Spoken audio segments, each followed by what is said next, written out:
This course comprises a book entitled Persian Language Teaching.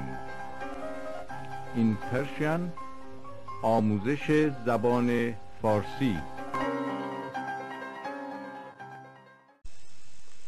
کلید تمرین 88. 1.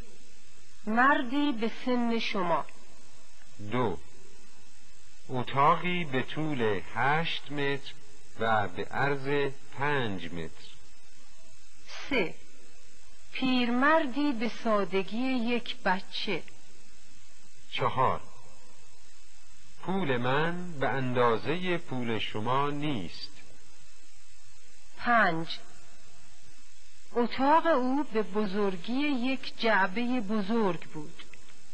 6.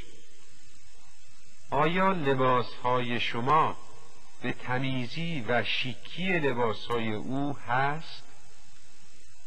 7.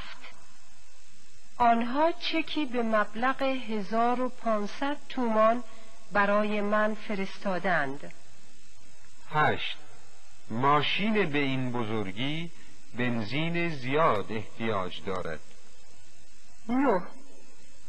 آیا واقعاً به دوستی من احتیاج دارید؟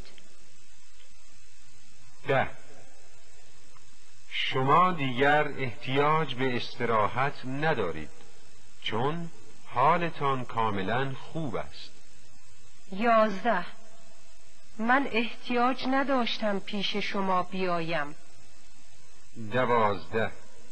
آنها یکدیگر را دوست دارند. 13. خیلی متشکرم ولی دیگه میل ندارم. 14. نگران نباش، من یکی دیگه بهت میدم. 15. ما کاملا میتونیم با هم دیگه بسازیم.